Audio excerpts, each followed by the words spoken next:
నమస్తే, మీరు చూస్తున్న సుమన్ టీవీ. నేను మీ కీర్తి. ఈ సనాతన ధర్మాన్ని కాపాడడానికి అనేక మంది కారణ జన్ములు వస్తూ వెళ్తూ ఉంటారు. అందులో ఒకరు ఈ రోజు నా ముందు సుమన్ టీవీ స్టూడియోలో కూర్చున్నారనే చెప్పుకోవచ్చు. వారే శ్రీ శ్రీ శ్రీ నిత్య విద్యానంద భారతి గారు. నమస్తే గురుగారు. హరి ఓం తల్లి. హరి ఓం గురుగారు. గురుగారు, నాకు మీ గురించి కొంచెం తెలుసు, బట్ చాలా మందికి చాలా తెలియదు. ఈ రోజు సుమన్ టీవీ ప్రేక్షకులతో పాటు నాకు కూడా భాగ్యం కలిగిందేమో బహుశా మీ గురించి కొన్ని విషయాలు అట్లీస్ట్ తెలుసుకోవడానికి, తెలియజెప్పడానికి. తప్పనిసరిగా తల్లి. సో మీ ప్రయాణం ఎప్పుడు, ఎందుకు, ఎలా ఇలా ఇలా. స్టార్ట్ అయింది తెలుసుకుందాం ముందుగా. మా గురించి మేము చెప్పుకోవాలి అని అంటే చాలా ఆనందంగా భావిస్తుంటాం తల్లి. గురుగారు. ముఖ్యంగా ఎందుకంటే ఈ సమస్త సృష్టిలో కూడా ప్రతి జీవరాశికి కూడా ఒక ప్రామాణికం ఉంటుంది.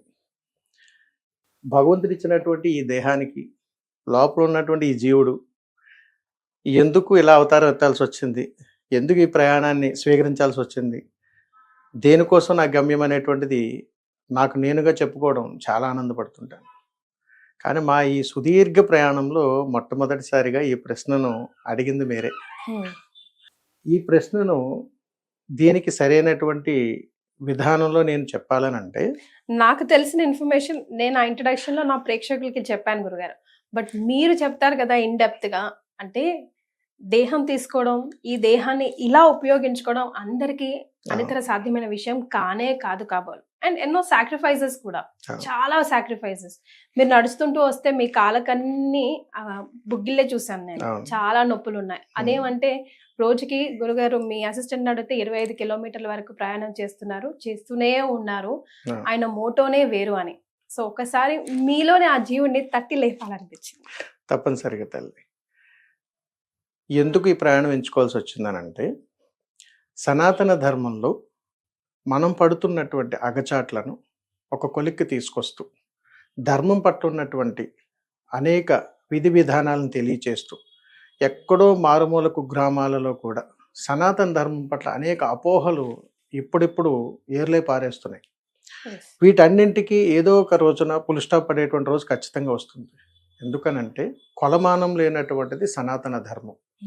మా జీవితాన్ని, ఈ దేహాన్ని సనాతన ధర్మానికై సార్థకం చేస్తూ, ఈ దేహం కూడా సనాతన ధర్మానికై అంకితం చేస్తూ ఈ ప్రయాణాన్ని ఎంచుకోవడం జరిగింది. అసలు ఏ వయసులో మీరు ఉన్నప్పుడు మీరు ఇలా టర్న్ అయ్యారు గురుగారు? నేను 19.5 సంవత్సరాల వయసులో ఆధ్యాత్మిక వైపు ప్రయాణం చేయడం మొదలుపెట్టా తల్లి. మిమ్మల్ని ఇన్స్పైర్ చేసింది ఎవరు? నన్ను ఇన్స్పైర్ చేసింది మా గ్రామాల్లో జరుగుతున్నటువంటి భజనలు, సత్సంగాలు, అలాగా హరికథలు, అమ్మవారి గురించి తెలియజేస్తున్నటువంటి కొన్ని వైభవాలు, ఇవన్నీ కూడా నన్ను ప్రేరణ చేశాయి.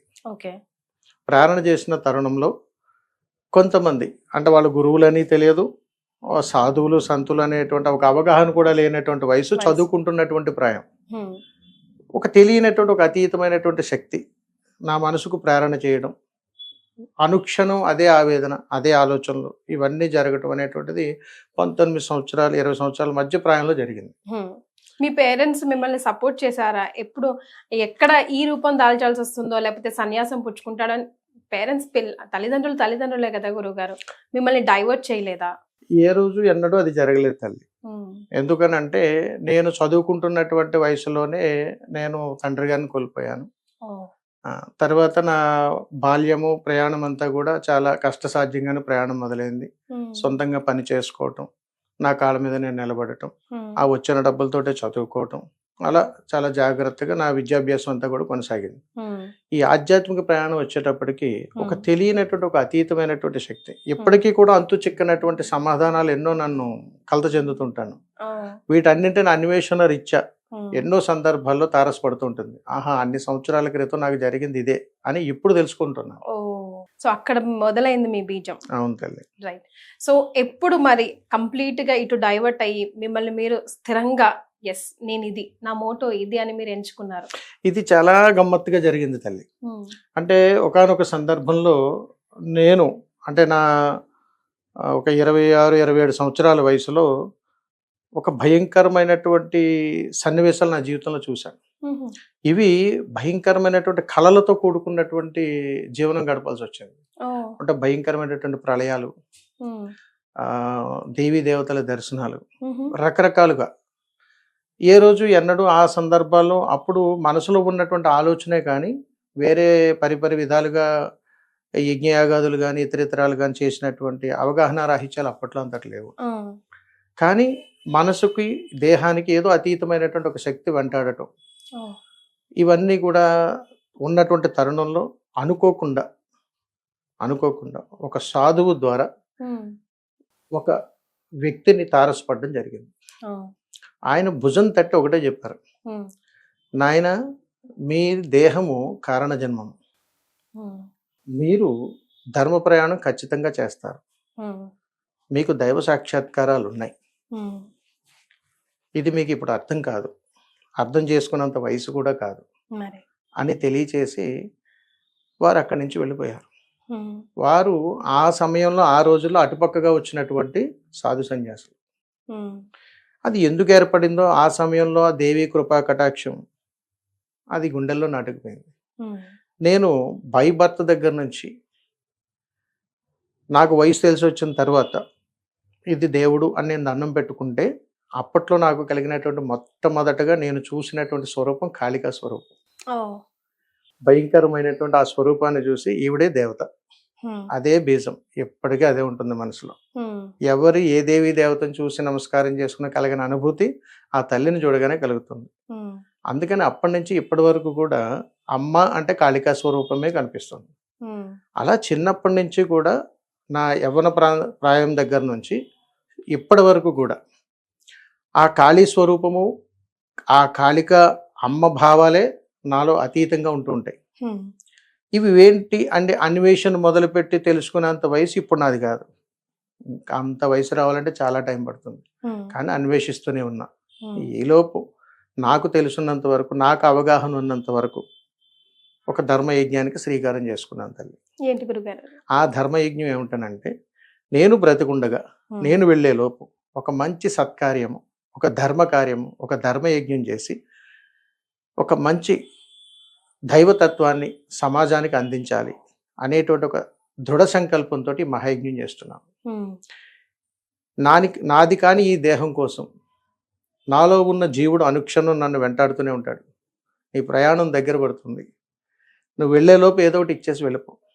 ఆ ఇచ్చేది భావితరాలకు స్ఫూర్తిగా ఉండాలి, అది ధర్మమై ఉండాలి అని చెప్పిన క్షణం దగ్గర నుండి ఈ రోజు వరకు ఒక చక్కటి, అంటే ఇప్పుడు మీరు గమనించవచ్చు, దేవుడి దగ్గరికి వెళ్ళి అమ్మ అని పిలిస్తే పలకదు, మ్. ఎన్నో యజ్ఞయాగాదులు చేస్తే దేవి ప్రసన్నం కాదు, మ్. పిలిస్తే పలకదు. కానీ దైవాన్ని కూడా మనిషి ఈ జీవుడు తలుచుకుంటే తీసుకొచ్చి కూర్చోబెట్టగలిగేటువంటి తత్వం ఉన్నది. ఇది శాసనం ఖచ్చితంగా ఉంది. ఇది నమ్మకమే కానీ మూఢనమ్మకం కాదు, కాదు.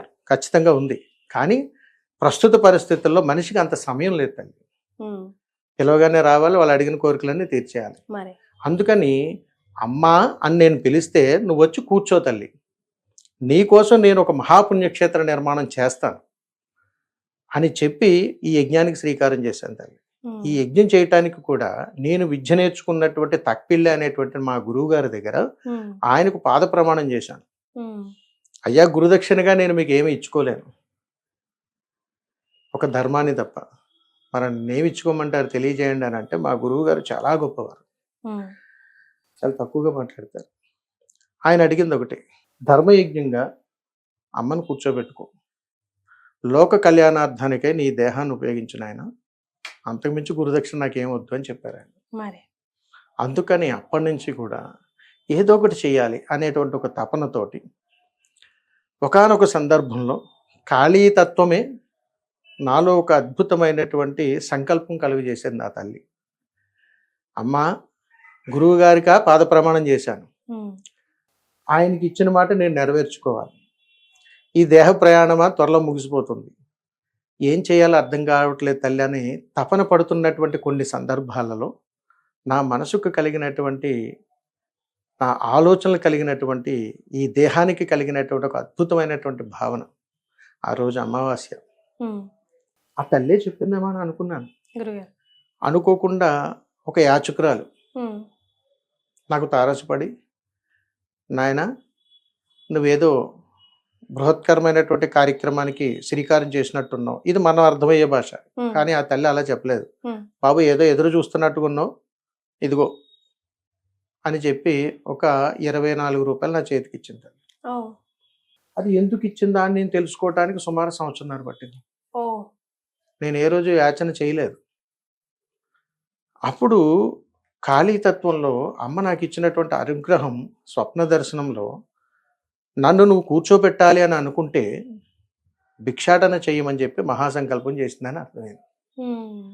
అప్పుడు అనిపించింది తల్లి, ఈ సమస్త సృష్టిలో 84 లక్షల జీవరాశులకి నేను మోక్షాన్ని ఇవ్వాలని చెప్పి ఆ రోజు సంకల్పం చేశాను. నేనెవరు మోక్షాన్ని ఇవ్వటానికి? నాటి యుగాల నుంచి ఇది 4వ యుగం. ఆ యుగాల నుంచి ఈ యుగాల వరకు ఎందరో మంది మహానుభావులు వస్తూనే ఉన్నారు, వెళ్తూనే ఉన్నారు. మనకా సంపూర్ణ ఆయుష్ ఉండదు. వెళ్ళేలోపు ఈ జీవుడు ఈ దేహాన్ని వదిలి వెళ్ళేలోపు ఏదైనా ఒక ధర్మకార్యం చేయాలి అని చెప్పి ఆ అమ్మ ఇచ్చినటువంటి మహాసంకల్పంతో జోలి పట్టి భిక్షాటన చేస్తూ, అంటే భవతీ భిక్షాందేహి అని అడుగుతూ ఆ వచ్చినటువంటి ధనంతో ఒక మహాపుణ్యక్షేత్ర నిర్మాణానికి శ్రీకారం చేశాను తల్లి. అలా ఎందుకు చేశాను అని అంటే, నేను కట్టినటువంటి దేవాలయం ధనాపేక్ష లేని దేవాలయం కావాలి భావితరాలకు.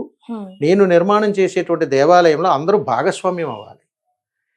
ఇప్పుడున్న పరిస్థితుల్లో, నేను ప్రారంభం చేసినటువంటి పరిస్థితుల్లో ఇది మా కులస్తుల దేవాలయం, ఇది మీ కులస్తుల దేవాలయం అని ఇప్పటికీ జరుగుతూనే ఉన్నాయి. మీరు చాలా సందర్భాల్లో చూసే ఉంటారు. దానిని ఆపాలనంటే ఏదో ఒకటి చేయాలి. ఎన్నో దేవాలయాలకు వెళ్తాం, కష్టాలు వస్తే ఎక్కడికి వెళ్తాం. ఏ వరాలను అడిగినా కానీ దేవత ఇవ్వలేకపోతే, దేవతను మనం ప్రసన్నం చేసుకుని కూర్చోబెట్టి దేవాలయ నిర్మాణం చెయ్యలేకపోతే ఈ సాధన ఎందుకు, ఈ ప్రయాణం దేనికి అని నాలో నేనే మదన పడుతూ ఒక అద్భుతమైనటువంటి సందేశాన్ని సమాజానికి ఇవ్వాలి. ఈ దేవాలయం భిక్షాటన చేసి నిర్మాణం చేసినటువంటి దేవాలయం, దీనిలో నేను కూడా భాగస్వామ్యం అని మీరు కాదు, మీ మునిమనువులు చెప్పుకుంటారు. ఇందులో మా అమ్మగారు, మా తాతగారు, మా ముత్తాతగారు అప్పట్లో 100 రూపాయలు ధర్మం చేశారు. ఎందుకనంటే నేను నిర్మాణం చేసే దేవాలయంలో తల్లి ఎలాంటి రుసుములు ఉండవు. అలాంటి అద్భుతమైనటువంటి దేవాలయ నిర్మాణం చెయ్యాలని, అంటే మేము భావితరాలకు ఇచ్చేటువంటి సందేశంలో నిర్మాణంలో ఏమిటనంటే అర్థము, గురుగారు మరి గుండెల నిండా భక్తి ఉండాలి తప్ప జేబు నిండా డబ్బుతో పనిలేదు. అంటే ఈ కలియుగంలో ఇది సాధ్యతరమైన సాధ్యతరం తల్లి. ఎందుకంటే చాలా నిగూఢమైన విద్యలు ఉన్నాయి. అలాంటి సాధన పరంపరలో ఉన్నటువంటి మహానుభావులు పుట్టినటువంటి ఈ భారతదేశంలో దేవీ దేవతలను ప్రసన్నం చేసుకోవటానికి అతీతమైనటువంటి శక్తీంద్రియాలు ఉన్నాయి, లేకుండా లేవు. మనిషికి కావాల్సిందల్లా ఏంటంటే సమయం. ఆ సమయాన్ని మేము ఈ ప్రయాణం మీద ఉంచాం.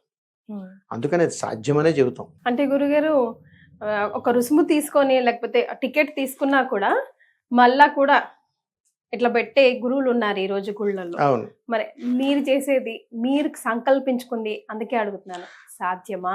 సాధ్యమే. ఆ తర్వాత ఆలయం కూడా నడవాలి కదా. నడవాలి తల్లి. ఎందుకనంటే భగవత్ స్వరూపంలో, భగవత్ సంకల్పంలో సకల కోటి జీవరాశులకు ఆధారభూతమైనటువంటిది భగవత్ స్వరూపమే అని మనం చెబుతూ ఉన్నప్పుడు, ఆయన కూర్చోబెట్టినప్పుడు, ఆయన తత్వం ఆయనే కాపాడుకోలేనప్పుడు మనం ఎంత తల్లి? మీరు ఒక చిన్న పాయింట్ పట్టుకోండి. ఇక్కడ 10 మంది దగ్గర నుంచి డబ్బులు సేకరించి ఏదైనా ఒక పుణ్యకార్యం చేసామని అనుకుందాం, ఆ 2 రోజుల వరకే. కానీ ఈ జీవుడు పడుతున్నటువంటి ఆవేదనతో, ఆర్తనతో చేస్తున్నటువంటి ప్రయాణంలో సేకరించేటువంటి ప్రతి ధనము కూడా భాగస్వామ్యమే. అలాంటి సత్సంకల్పాన్ని ప్రేరణ చేసింది దేవీ దేవతలే. వారు చేశారు కాబట్టి ఈ సత్కార్యానికి శ్రీకారం చేసుకోవడం జరిగింది తప్ప ఎవరో వచ్చి నాయన నువ్వు ఇది చెయ్యి, నీకు ఇది వస్తుంది, ఇలా లాభం వస్తుంది అని చేసేది ఏది కూడా అర్ధరహితమే. మరి అది తల్లి. గురుగారు, నమ్మకం మూఢనమ్మకానికి వ్యత్యాసం ఉంది కదా. ఉంది తల్లి. ఏంటి ఆ వ్యత్యాసం మీ దృష్టిలో? నమ్మకము అని అంటే శాసనంగా ఖచ్చితంగా చెబుతాను, అనుభవపూర్వకంగా ప్రామాణిక పూర్వకంగా ఏది చేసినా నమ్మకమే. అనుభవ సిద్ధి లేనటువంటిది ఏదైనా సరే మూఢనమ్మకమే. అంటే వినికిడి శక్తితో మాత్రమే, నేత్ర దృశ్యంతో కాదు, వినికిడి శక్తితో నువ్వు ఏది చేసినా మూఢనమ్మకాలుగానే నిలిచిపోతుంది. రెండోది, ఇందులో ఆశ అత్యాశ రెండు ఉంటాయి తల్లి. ఆశతో చేసిన, అత్యాశతో చేసిన మూఢనమ్మకమే. అంటే అవగాహన రాహిత్యంగా నువ్వు ఏ ప్రయాణం చేసినా అది మూఢనమ్మకమే అవుతుంది. అది చాలా ప్రామాణికాల్లో విడివిడిగా ఉంది తల్లి. ఆధ్యాత్మికం వేరు, సాధారణ జీవితం వేరు. ఉమ్, ఆ ప్రయాణం వేరు, ఈ ప్రయాణం వేరు. అందులో ఉన్న నమ్మకాలు, మూఢనమ్మకాలు వేరు, ఆధ్యాత్మికలో ఉన్న మూఢనమ్మకాలు వేరు. ఉమ్. అది తల్లి. ఇప్పుడు నమ్మకం మూఢనమ్మకం టాపిక్ లోకి ఎలాగో వచ్చాం కాబట్టి ఉమ్. ఇంట్లో మనం దేవుడి గదిలో రకరకాల చిత్రపటాలు పెట్టుకుంటూ ఉంటాం. అవును తల్లి. అసలు ఏవి పెట్టుకోవాలి, ఏవి పెట్టుకోకూడదు, ఉమ్. పూజించినవి ఏవి? ఇప్పుడు ఇందాక నన్ను మీరు ఒక ప్రశ్న వేశారు, ఉమ్. మీరు హిందువేనా అడిగారు. ఆ, అవును గురుగారు అన్నాను. మరి మీ దేవుడి గదిలో పలానా ఫోటో ఉందా అని అడిగారు. ఆ. లేదు గురుగారు అని అన్నాను. అంటే నాకు తెలిసిన గురువులు నాకు చెప్పింది ఏంటంటే ఇష్టదైవం, కులదైవం చిత్రపటాలు ఉంటే సరిపోతుంది. కానీ మీ ప్రశ్న నన్ను ఎవరు అడగలేదు, పెట్టుకోవాలని నాకు నిజంగా తెలియదు, నేను ఆహా. ఒప్పుకుంటున్నాను. అందుకని నేను ఈ ప్రశ్నకు అంటే ఏదైతే మీరు అడిగారో ఇప్పుడు ప్రస్తుతం తల్లి ఎవరైతే లాభాన్ని ఇస్తారని చెప్తున్నారో ఆ దేవీ దేవతల ఫోటోలు ఇళ్లలో కనపడుతుంటాయి. వాస్తవికంగా ఎప్పుడైనా గమనించండి, నువ్వు దేవీ దేవతలకు నమస్కారం చేసుకునే కంటే నీకు జన్మనిచ్చిన తల్లిదండ్రులతో కాస్త సమయాన్ని గడిపి వారి అవసరాలు తీర్చి వాళ్ళకి పాదాలకు నమస్కారం చేస్తే చాలు జీవితంలో. మరి ఎందుకంటే ఒక జీవుని సృష్టించగలిగేటువంటి ఒక అతీతమైనటువంటి శక్తి వాళ్ళకే ఉంది. అలాగే నా తల్లిదండ్రులు నాకు గొప్ప, భగవంతుడి కంటే గొప్ప. అలా మీకు అంతే. వీళ్ళని మించిన దైవం ఇంకోటి ఏదన్నా ఉందా? తల్లిదండ్రులు మించిన దైవం ఇంకోటి ఏదన్నా ఉంటే వాళ్ళకి నీకు ఏదైనా బంధాలు ఉండాలి. బంధాల్లో అనుబంధాల్లో లేనటువంటి తత్వం దేవుడి ఫోటోల్లో వస్తుందా? అలా అనుకుంటే మనిషి యొక్క సత్సంకల్పంలో ఒక ఆలోచనలో ఇది ఈ ఫోటో పెట్టుకుంటే నాకు కలిసి వస్తుంది, ఇది పెడతా అంటే స్వార్థపూరితమైనటువంటి ఆలోచనలతో ఉన్నప్పుడే ఏ దేవుడి ఫోటో పెట్టుకోవాలనే ప్రశ్న వస్తుంది. అవును గురుగారు. అది లేనప్పుడు వీటికి తావు ఉండదు. అందుకని తల్లి దేవీ దేవతలు ఎవరైనా కానీ పలానా పలానా అని లేదు తల్లి. నీకు ఈ మనసుకి ఏది తోస్తే, నీ మనసుకి ఏది వస్తే ఆ రూపాన్నే నువ్వు స్మరించవచ్చు. అసలు ఏదీ లేదు, ఒక పుష్పాన్ని అక్కడ పెట్టి నమస్కారం చేసుకోవచ్చు. ఎందుకంటే తల్లి ఆ తత్వానికి రావాలంటే మోక్షం పొంది ఉండాలి, వాళ్ళకి అర్థమవుతుంది. ఉమ్, ఇదేంటి వీరు ఏ దేవుడు అని ఫోటో పెట్టుకోవచ్చు అంటే ఇలా అంటున్నారని అంటే అవన్నీ జయించాలి. ఇది జయించేటప్పటికి మన వయసు 80-70 సంవత్సరాలు అయిపోతుంది. ఇంకంతా అయిపోయిన తర్వాత ఇంకేం లేదు. దేవుణ్ణి చూడలేదు, యజ్ఞయాగాదుల ఫలాలు పొందలేదు, మోక్షం పొందలేదు, ఏది సంతృప్తి లేనటువంటి ఈ దేహం దేనికోసం పాకులాట? మరి ఇది లేనప్పుడు ఇళ్లల్లో ఏ ఫోటో పెట్టుకోవాలి, ఏం చేయాలి, దీపం ఎలా పెట్టాలి, ఈ ప్రశ్నలేంటి? ఉమ్, ప్రాక్టికల్గా ఆలోచించండి. ఉమ్, అందుకని ఏంటంటే ఈ బిజీ ప్రపంచంలో ప్రతి వ్యక్తి ప్రతి చోట కూడా ఒక్కటే అడుగుతున్నా, మన ధర్మాన్ని మనం పరిరక్షించుకోవాలి అని అంటే మనకు మన పూర్వీకులు చెప్పారు. నాయన మనం పలానా కులస్థులం, ఈ దేవతను ఆరాధించేవాళ్ళం. ప్రామాణికాలు ఏమైనా ఉన్నాయా? పూర్వకాల మన- నానుడి మన ఇంటి పేరు. అది చెప్పారు. మన ఇంటి పేరును బట్టి, మన గోత్రాన్ని బట్టి, మన ప్రయాణాన్ని బట్టి నాయన మనం వీళ్ళని ఆరాధించేవాళ్ళం, ఈ కులస్థులం, ఈ ఇలా. లేకపోతే మన వాతావరణం, మన పెరిగిన వాతావరణం బట్టి ఆ దేవతను ఆరాధించేవాళ్ళం అని చెప్పేవారు. ఇంకా మన చిన్నప్పటి నుంచి అది నానుడి. అంటే ఒక పనిని పదే పదే చెప్పడం వల్ల మనం ఎలాగైతే ఎడిక్ట్ అవుతామో ఉమ్, అలాగే మనం చిన్నప్పటి నుంచి కూడా ఏ దేవతకైతే చూసి నమస్కారం చేసుకుంటూ మన మైండ్లో వాళ్ళే ఉంటారు. Correct. వీళ్ళకంటే మించిన దైవం ఒకటే చెప్తా, అమ్మ నాన్న. అబ్బా, ఈ కాలానికి, ఈ కలియుగానికి చాలా భిన్నంగా చెప్పారు కదా గురుగారు. అవును. ఈ రోజుల్లో నిజంగా బాధపడే వాళ్ళు ఎవరైనా ఉన్నారా అంటే మీరు చెప్పబడుతున్న తల్లిదండ్రులే బాధపడి ఉంటున్నారు. అవును తల్లి. వృద్ధాశ్రమాల్లో వదిలేస్తున్నారు, ఉమ్. పట్టించుకోవట్లేదు, ఇదిగో ఇప్పుడే వస్తానే అలా నిర్దాక్షిణంగా రోడ్ల మీద వదిలేసి వెళ్తున్నారు. మరి ఆ జీవుడి పరిస్థితి ఏమిటి గురుగారు? అంతకంటే నికృష్ట జన్మ ఇంకోటి ఉండదు. ఎందుకంటున్నానంటే ఒక జీవుడు ఒక ప్రదేశాన్ని ఎంచుకుంటాడని కొన్ని విధానాల్లో తెలుస్తుంది తల్లి. ఉమ్, భగవంతుడి అనుగ్రహంతో నేను నీ కడుపును పుట్టాను అనేది కాదు. గురుగారు. భగవంతుడి యొక్క అనుగ్రహంతోటి ఈ జీవుడు ఎంచుకుంటాడు ఎక్కడికి వెళ్ళాలి, ఏం చేయాలి, ఏది సాధించాలి, ఎంత దూరం ప్రయాణం చేయాలని. ఉమ్, భిన్నంగా భిన్నంగా. అది తెలుసుకోలేనప్పుడు, జీవుడికి మోక్షం దొరకలేనప్పుడు తల్లిదండ్రుల విలువ తెలియదు, బిడ్డల విలువ తెలియదు, తోబుట్టుల విలువ తెలియదు, బంధుమిత్రుల విలువ తెలియదు. ఏ విధి విధానాలకు నోచుకోకుండా అగమ్య గోచరంగా జీవితాన్ని సర్వనాశనం చేసుకుంటున్నటువంటి వాళ్ళందరూ ఉన్నారు. దుర్భర జీవితాలు అంటారు. అంటే ఉదాహరణకు దేవీ దేవతలు ఉగ్రస్వరూపాలు చూసామా అని అడుగుతాం. ఉమ్, చూసామండి. ఆ ఉగ్రస్వరూపాలు చూసినప్పుడు దేవత ఎలా ఉంటుందంటే లేదండి, మనం ఎప్పుడు కూడా దేవీ దేవతలు శాంత స్వరూపాలే. కానీ మనిషిలో ఉండేటువంటి దుర్గుణాల దృష్ట్యా ఆ రూపం కనపడుతుంది. ఉమ్, కాబట్టి ఎక్కడైతే భరించలేనటువంటి, ఊహకందనటువంటి బిడ్డల దృష్ట్యా, అంటే అనాథ శరణాలయాల్లో అక్కడ ఇక్కడ తల్లిదండ్రులని వదిలేస్తున్నారంటే వాడి జీవితం పరమార్థం లేదు, తెలియదుగా. తల్లిదండ్రులను సాకలేనివాడు దేశాన్ని ఉద్ధరిస్తాడండి. మరి తల్లితో సమయాన్ని గడపలేనివాడు తోటివారిని ఎలా ప్రేమిస్తాడండి? ఉమ్, బిడ్డలతో సమయం గడపలేనటువంటి వాడు ధర్మ పరిరక్షణకి ఏం శ్రీకారం చేస్తాడండి? ఏం ఉద్ధరించడానికండి ఈ జన్మ? ఎటుపక్క పోతున్నాం? ఏం చేయడానికి? తల్లిదండ్రులను ప్రేమించాలి అనేటువంటి ఏ జీవుడైనా కానీ వాడు బ్రతుకున్నా వ్యర్థమే. మరి అంతే, అంతే కదా ఇది శాసనం తల్లి. గురుగారు. మంత్రానికి నిజంగా పవర్ ఉంటుందా? ఉంటే ఎంతవరకు ఉంటుంది? అది సామాన్య జనులు ఈ రోజుల్లో యూట్యూబ్ గూగుల్ వచ్చిన తర్వాత అన్నిట్లో చూసుకొని ప్రతి ఒక్కరు వాడికి తోచిన విధంగా వాడు చేసుకుంటున్నాడు. అది ఎంతవరకు కరెక్ట్? మంత్రానికి చాలా అతీతమైన శక్తి ఉంది తల్లి, గురుగారు. చాలా పవర్ ఉంది. మిమ్మల్ని ఒకటి అడుగుతున్నాను, మీరు చెప్పండి. ఈ సమస్త సృష్టిలో కూడా విలువ కట్టలేనటువంటి అద్భుతమైనటువంటి మంత్రం ఒకటి ఉంది. ఎప్పటికీ విలువ కట్టలేం మనం గురుగారు. ఆ మంత్రం. మీకేమైనా అవగాహన ఉంటే చెప్పండి, అప్పుడు మంత్రం యొక్క గొప్పదనం తెలియజేస్తాను. ఓం అన్నది చాలా పవర్ఫుల్ అని నాకు తెలుసు గురుగారు. ఆ తర్వాత గాయత్రి. ఈ సమస్త సృష్టిలోనూ కూడా విలువ కట్టలేనటువంటి మంత్రం ఏదైనా ఉన్నదా అంటే ఒకే ఒకటి, అమ్మా నాన్న. అంతకు మించిన మంత్రం ఇంకోటి ఏదైనా ఉంటే చెప్పండి. అందుకని తల్లి, భగవత్ స్వరూపం దగ్గరగానే కాదు తల్లి, మనం నిత్య జీవితంలో మనం మాట్లాడేటువంటి ప్రతి పలుకు మంత్రమే. ఇప్పుడు నేను మిమ్మల్ని వాడుకోవడానికి పదాలతో కానీ, ఒక ఉద్రేకపూరితంతో కానీ, ఒక రకరకాల భావాలతో నేను మాట్లాడుతున్న మాటలని మంత్రాలే తల్లి. మీ రియాక్షన్ ఎలా వస్తుంది? అప్పుడు వస్తుంది కదా.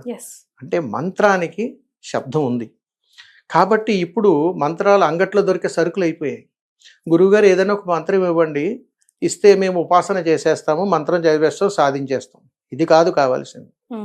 మంత్రం యొక్క అనుష్ఠాన శక్తి పొందినటువంటి శబ్దం వేరు, ఆ తేజస్సు వేరు, ఆ ప్రయాణం వేరు, ఆ గురు పరంపర వేరు. మంత్రం ఎప్పుడూ కూడా ఎక్కడా కూడా పుస్తకాల్లో చదవకూడదు, గురువే ఇవ్వాలి. ఆ గురువు యోగ్యుడై ఉండాలి, ఆ గురువు మోక్షం పొంది ఉండాలి, ధర్మపరుడై ఉండాలి. మంత్రాన్ని శాసించగలిగేటువంటి శక్తి ఉంటేనే గురువు, లేకపోతే గురువు కాదు.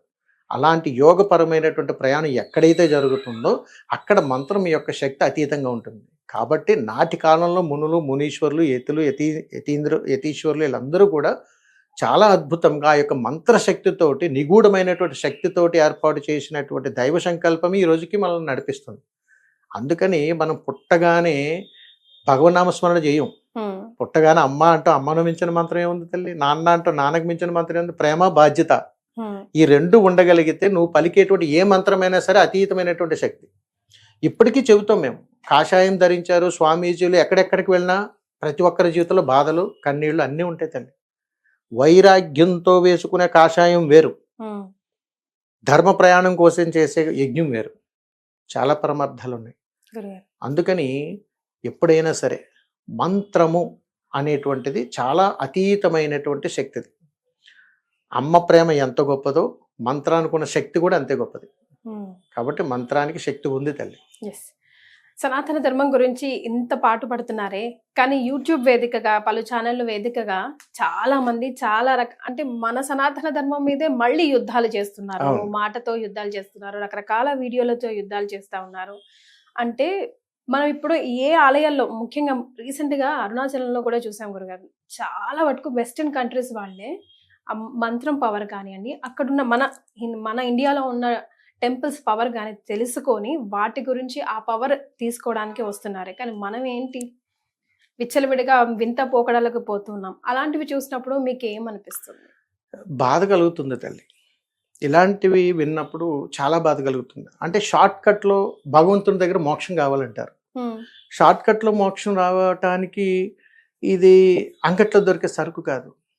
మన పూర్వీకులు మనకు వాళ్ళు ఎంతో మా పోటీ వాళ్ళు చేస్తున్నారంటే మాకు అవగాహన అవును తల్లి, అవగాహన లేకే ఉన్నవాళ్ళు అంటే మీ దృష్టిలో అంటే నేను పేర్లు చెప్పకూడదు, మళ్ళీ ఎందుకు వచ్చిన గోలా అని చెప్పట్లేదు. కానీ గురుగారు, మేము ఇలా గురువు గారు స్వామీజీ అని పిలుచుకొని మా ముందు కూర్చొని ప్రేక్షకులకి నాలెడ్జ్ ఇవ్వాలనుకున్న వాళ్ళు కూడా ఇలాగే చేస్తే ఇంక మేము ఎవరిని అడగాలి, ఎక్కడికి పోవాలి? అదే కదా తల్లి మన దౌర్భాగ్యం. ఇప్పుడు మనం ఏ దౌర్భాగ్యంలో ఉన్నామనంటే, అంటే ఈ పదం నేను వాడకూడదు, ఎంత క్లిష్ట పరిస్థితుల్లో ఉన్నామనంటే, నమ్మకపోవటం అనేటువంటిది మీ వ్యక్తిత్వం, మరి కానీ అవగాహన కల్పించలేకపోవడం అనేటువంటిది మా పొరపాటు. ఎందుకంటే తల్లి, ఒక సనాతన ధర్మాన్ని పరిరక్షించడం కోసం స్వాములు, సాధువులు, సంతులు, అఘోరాలు, రకరకాల వాళ్ళు అనేక రూపాలలో అవతారాలు ఎన్ని చేసినా అల్టిమేట్ గమ్యం ఒకటి, ధర్మ పరిరక్షణ. ధర్మో రక్షిత రక్షిత. అంతే తప్ప భుక్తో రక్షిత రక్షిత కాదు. గురుగారు. కాబట్టి కూటు కోసం కోటి విద్యలాగా యజ్ఞం చేస్తే అది నిష్ప్రయోజనం. కాబట్టి ఒంటి మీద ఉన్నటువంటి వస్త్రం, కనిపించే తేజస్సు, పలికే మంత్రం, పలికే పలుకు ఏదైనా కానీ ధర్మ పరిరక్షణ అవ్వాలి అని అంటే ధర్మాన్నే ప్రచారం చేయాలి. ఎందుకనంటే మనం అలా చెయ్యలేనప్పుడే తల్లి ఈ మూఢనమ్మకాలు అనేటువంటి ప్రబలుతున్నాయి. కరెక్ట్. ఎవరికి దండం పెట్టుకోవాలో తెలియదు, ఎలా పెట్టుకోవాలో తెలియదు. ఆఖరికి ఎలా తయారయ్యామంటే దేవుడి మందిరంలో దీపం ఎలా పెట్టుకోవాలంటే గూగుల్ నడుతున్నాం. అవును. దీపం ఎటుపక్క పెట్టాలి, ఇటుపక్క పెట్టాలని అవసరం లేదు తల్లి. నిత్యం ఇక్కడ అగ్ని మండుతూనే ఉంది. జీవుడు బ్రతుకున్నంతకాలం మహాయజ్ఞ దీపమే అది. దాని పరమార్థం నీకున్నటువంటి అద్భుతమైన జ్ఞానంలో 10 మందిని బ్రతికించగలిగితే సనాతన ధర్మం. అలా మనం చెయ్యలేనంత కాలం ఆరిపోతూనే ఉంటాం, ఇంకొకటి వచ్చి వెలిగిస్తూనే ఉంటాడు. గమ్యం లేని ప్రయాణం చేస్తున్నంత కాలం ఎవరు ఏది చెప్పినా మనం వింటూనే ఉంటాం. అలాగే రకరకాల పోకడలకు మనం వెళ్తున్నాము, చెబుతున్నాము అని అంటే మనం వింటున్నాం కాబట్టి చెబుతూనే ఉంటారు. వింటున్నాము కాబట్టి చెబుతూనే ఉంటారు. ఇప్పుడు నేను చెబుతున్నాను, నన్ను కూడా చాలా మంది విమర్శిస్తారు. ఈ విమర్శించే వాళ్ళు ఎవరై ఉంటారు? ఉన్మాదులై ఉంటారు. వాస్తవం ఇది. ఎందుకనంటే సనాతన ధర్మం పట్ల గౌరవం ఉన్నటువంటి ఏ వ్యక్తి అయినా సరే స్వీకరిస్తాడు. సనాతన ధర్మం పట్ల గౌరవం లేనటువంటి వాళ్ళు ఉన్మాద రహిత్యంగా ప్రవర్తిస్తుంటారు. అంటే వాళ్ళు ఖచ్చితంగా హిందువులై ఉండరు, మన ధర్మంలో ఉండి ఉండరు. వాళ్ళు మాత్రమే లేవనెత్తుతారు తప్ప హిందువులందరూ కూడా చాలా మంచి వాళ్ళు తల్లి, గొప్పవాళ్ళు, అతీంద్రులు, చాలా సంపన్న జ్ఞానం కలిగినటువంటి వాళ్ళు. లేకపోతే మనం ఈ రోజు ఇప్పటికీ ఈ కట్టుబొట్టు వ్యవహారాలు ఇవన్నీ ఉండవు తల్లి, ఎప్పుడు అంతరించిపోయేవి. కానీ ఇంకా కాపాడుకుంటున్నామన్న అర్థం ఏమిటనంటే మహానుభావులు, ప్రవచనకర్తలు, సాధువులు, సంతులు, అఘోరాలు, రకరకాల సాధకులు, ఉపాసకులు, వారు మఠాలు, పీఠాలు, ఆశ్రమాలు ఎందరో మంది భారతదేశంలో ఉండి వారి సాధన దృష్ట్యా ఈ ధర్మాన్ని కాపాడబడుతుంది. ఈ ధర్మాన్ని ఆ విధంగా రక్షింపబడుతుంది తల్లి. వాళ్ళే లేకపోతే ఇంకేం లేదు. ఇక అందులో మనం కూడా ఒక సమిధ అవ్వాలనేటువంటి ఒక చిన్న తపన అంతే. అది మీరు కావచ్చు, నేను కావచ్చు. దానికి వస్త్రధారణ ప్రాముఖ్యం కాదు, గుండెల నిండా ధర్మ పరిరక్షణ అనేటువంటి ఒక బీజం ఉండాలి తల్లి. గురుగారు, వస్త్రధారణ టాపిక్ వచ్చింది కాబట్టి ఆలయాల సందర్శన ఆడవాళ్ళు కానీ, మగవాళ్ళు కానీ, పిల్లలు కానీ ఎలా చేసుకోవాలి, ఎలా చేసుకుంటే అక్కడున్న పాజిటివ్ ఎనర్జీని మనం గ్రాప్ చేసుకోవచ్చు? తప్పకుండా ఆలయానికి వెళ్ళి మనం చేయాల్సిన పనులు ఏంటి అని అడిగితే మీరు ఏం చెప్తారు? దేవాలయాల సందర్శన చేసేటప్పుడు తల్లి అవకాశం ఉన్నంత వరకు మనము దక్షిణ భారతదేశంలో ఉన్నాం కాబట్టి మన సాంప్రదాయ దుస్తులే మనం ఎక్కువగా ఉపయోగించుకోవాలి. దీంట్లో అత్యంత ప్రామాణికం ఏమిటనంటే నేత దుస్తులు అని అంటాం, అంటే చేనేత వస్త్రాలు. ఒక పట్టు పురుగుల నుంచి, పత్తి నుంచి దారాల పోగులుగా మనం ఏదైతే ఈ వస్త్రాలకు ఉపయోగపడేటువంటి విన్నామో, ఇందులో జీవాత్మ గురించి ఒక అద్భుతంగా చెబుతుంటారు. అది పడినటువంటి కర్మ మోక్షం ప్రకారము ఆ వస్త్రమే మన ఒంటి మీద పడుతుందంటే ఈ దేహానికి ఆ జీవుడికి ఉన్నటువంటి సంబంధంలో ఆ కర్మను కూడా మనం మోక్షంగా మొయ్యాల్సిందే. లేకపోతే ఇన్ని రకాల దుస్తులు ఆ వస్త్రమే మనల్ని ఎందుకు ఆకర్షిస్తుంది? అదే మనం ఎందుకు వేసుకోవాలంటే ఒక జీవి ఇంకొక జీవికి అవినాభావ సంబంధాలు ఉన్నాయి కాబట్టి ఆ వస్త్రాన్ని మనం ధరించాలని ఉంటుంది. అలాగా దేవాలయాల్లో సందర్శనానికి వెళ్తున్నప్పుడు పాశ్చాత్య అంటే పరాయి దేశపు, అంటే ఇప్పుడు మనం చాలా చూస్తున్నాం పాశ్చాత్య సాంప్రదాయాలు అని చెప్పేసి మనం మోడర్న్ డ్రెస్సులు వేసుకుని మనం వెళ్తుంటాం. మనది భారతీయ సాంప్రదాయం. వాస్తవంగా భరతమాతకు ఏ విధమైనటువంటి వస్త్రధారణ జరుగుతుందో, భారతీయత కళ ఉట్టిపడాలనంటే మన శాస్త్రీయ వస్త్రధారణ జరగాలి. అందుకని ఏ దేవీ దేవతలను దర్శనం చేయాలన్నా, ఏ దేవాలయాలకు వెళ్ళాలన్నా సాంప్రదాయ దుస్తులు అనేటువంటి ఒక ఆచారం ఉంది మనకి. ఆ ఆచారాన్ని రోజులు గడిచే కొద్దీ కూడా కనుమరుగు అయిపోతుంది కాబట్టి ఇప్పుడు ఆ నినాదాన్ని గట్టిగా తీసుకొస్తున్నాం. దేవాలయాల్లోనికి ప్రవేశించగానే హృదయ స్థానాన్ని మగవారు కప్పుకోకూడదు, అంటే భుజం మీద ఉత్తరీయం మాత్రం వేసుకోవాలని. అలాగా ఆడవారు సాంప్రదాయ దుస్తులు వేసుకోవాలి, కుడి భుజం కనిపించకుండా వారు వస్త్రాన్ని కప్పుకోవాలని చెప్పేసి ఒక సాంప్రదాయం ఉంది. అలా చేయటం వల్ల పరమార్థం అడిగారు కాబట్టి అది కూడా తెలియజేస్తాను. దేవాలయంలోనికి వెళ్ళగానే మీరైనా నేనైనా ఎవరైనా సరే ఫస్ట్ ఏం చేస్తామంటే ప్రదక్షిణ చేసేస్తాం. ప్రదక్షిణ చేసినప్పుడు మన మనసు అక్కడ లగ్నం ఉండదు, ఎక్కడెక్కడికో పరిగెడుతుంది. ఇదంతా చేయటానికి దేవాలయం చుట్టూ ఉన్నటువంటి పరివార దేవతలు, ఉప పరివార దేవతలు వీళ్ళందరూ కూడా మనల్ని చేయబట్టు తీసుకుని వెళ్తుంటారు. మనం చేయలా విదిపుకుని చిన్నపిల్లలా ప్రవర్తిస్తూ ప్రదక్షిణ సంపూర్ణం చేస్తాం. మోక్షం రాదు. లోపలికి వెళ్ళేటప్పుడైనా సరే సంపూర్ణ వస్త్రధారణతోటి సాంప్రదాయకరమైనటువంటి దుస్తులతో భగవత్ స్వరూపం ముందు నిలబడినప్పుడు అక్కడ ఉన్నటువంటి ఒక అతీతమైనటువంటి యంత్రశక్తి ద్వారా ఆ గర్భాలయం నుంచి బయటకు ప్రసరణ జరుగుతున్నటువంటి అక్కడ వెలుగుతున్నటువంటి ఆ జ్యోతి ద్వారా ఒక అతీతమైనటువంటి శక్తి తరంగాలు మన హృదయాన్ని తాకుతాయి తల్లి. అది హృదయాన్ని తాకినప్పుడే ఈ శారీరక రుగ్మతలన్నీ పోతాయి. అందుకని ఒక సాంప్రదాయకరమైనటువంటి దుస్తులకు మాత్రమే అది సాధ్యం. ఎందుకనంటే వేసుకున్నటువంటి దుస్తులను బట్టి మనిషి యొక్క నడక ఆలోచనలు మారిపోతాయి. గురుగారు 100%. ఇది వాస్తవం. Yes. అందుకని దేవాలయానికి వెళ్ళినప్పుడు నిత్య జీవితంలో ఎలాగా మనకు నచ్చినట్టు బ్రతికేస్తున్నాం. మరి. కనీసం దేవాలయానికి వచ్చినప్పుడైనా మోక్షం కోసమైనా వస్త్రధారణ చెయ్యండి అయ్యా, చక్కగా సాంప్రదాయ దుస్తులు ధరించండి, మన సనాతన ధర్మాన్ని పరిరక్షించండి అని అంటున్నాం. అంటే ఒక వ్యక్తికి తనకు తెలియకుండానే సాంప్రదాయ దుస్తులు ధరించి సనాతన ధర్మంలో భాగస్వామ్యం అవుతున్నారు. ఇది దాంట్లోని పరమార్థం. మీరు ఇంత ఎక్స్ప్లెనేషన్ ఇచ్చాక నాకు అడగాలనిపించట్లేదు, కానీ కొంతమంది కోసం అడుగుతున్నా. అలా అయితేనే సాంప్రదాయ దుస్తుల్లోనే ఉంటేనే దేవుడు కరుణిస్తాడా, లేకపోతే కరుణించాడా, ఎక్కడైనా చెప్పాడా, రాసి పెట్టాడా అని వితండవాదం చేసే వాళ్ళ కోసం మీ సమాధానం. దీనికి తల్లి మన మతంలోను మన ధర్మంలోను మన ప్రయాణంలో మాత్రమే సాంప్రదాయ దుస్తులు ఉన్నాయి. మీరు నార్త్ సైడ్ వెళ్ళి చూడండి, అక్కడ కూడా వారి సాంప్రదాయ దుస్తులే ఉంటాయి. అంటే తెలియజేస్తుంటారు మా సాంప్రదాయం ఇది, మేము ఇట్లా ఉన్నాము అని కొన్ని సాంప్రదాయాలు అన్నట్టుగా. అలాగే మన భారతీయ సాంప్రదాయాలు మన కట్టు బొట్టు వ్యవహారం వస్త్ర శైలి ఇదంతా కూడా మన సాంప్రదాయ విధానంలోనే ఉండాలి. ఇది శాసనం, అందులో ఎలాంటి మార్పు లేదు. దీనికి మనం రాజీ పడి కాని దానికోసం మనం పరిగెడుతున్నట్టే. ఇప్పుడు ఉదయాన్నే లేచి లేకపోతే గుడ్ నైట్ అని అనలేం కదా, దానికి సాంప్రదాయం ఉంది. శుభోదయం, రాత్రి శుభరాత్రి అని అంటాం. అదే మన ప్రామాణికాల్లో ఏదైతే ఉందో దాన్ని ఆచరణ చేసి తీరాల్సిందే. దీనికి ప్రామాణికాల్లో గ్రంథాలు ఇతరితరాట్లో ఉందా అంటే ఉంది తల్లి. ప్రతి ప్రామాణికాల్లోనూ కూడా వస్త్రధారణ, మన పురాణాలు కానీ ఇతిహాసాలు కానీ ఇతరితరాలు అన్నీ చూసుకుంటే ఎక్కడైనా సరే మీరు ఏ దేవీ దేవతలను చూసినా కానీ ఎలాంటి వస్త్రధారణ చేశారో, ఏ విధమైనటువంటి వస్త్రాలను వారు ధరించారో మీరు కూడా అలానే ఉండండి అని తెలియజేస్తుంది ధర్మం. అక్కడికి వెళ్ళినప్పుడు బయట ప్రపంచంలో మనం ఆయా సమయాన్ని బట్టి విధి విధానాలను బట్టి మనం మారిపోతూ ఉంటాం. ఎప్పుడు ఒకటే వస్త్రధారణ ఎవరికి సాధ్యం కాదు. దేవాలయాలు దర్శనం చేసుకున్నప్పుడు ఖచ్చితమైనటువంటి ప్రామాణికం ఒకటే చెబుతుంది. మీరు ఫంక్షన్కి వెళ్ళారనుకో తల్లి, ఫంక్షన్కి తగ్గట్టు ఆలోచన తగ్గట్టుగా మీరు మారిపోతారు. ఎక్కడైనా ఎవరైనా కాలం చేశారనుకో అక్కడికి పట్టు చీర కట్టుకుని వెళ్ళరుగా పలకరించడానికి వెళ్ళేటప్పుడు. అలాగే దేవాలయానికి వెళ్ళినప్పుడు దేవీ దేవతలను మనం తదేకంగా చూడాలి. వీళ్ళ వస్త్రధారణ ఏమిటి, మనం ఎలాంటివి వేసుకుని వెళ్ళాలి. అందుకని వాళ్ళు తెలియచేయడం కోసం కూడా కొంత పరమార్థం ఉంటుంది. ఇదిగో నేను ఎలా ఉన్నాను, మరి మీరు మీ ప్రయాణం నా ప్రయాణం ఒకటి అయితేనే కదా ఆ ధర్మాన్ని పరిరక్షించేది.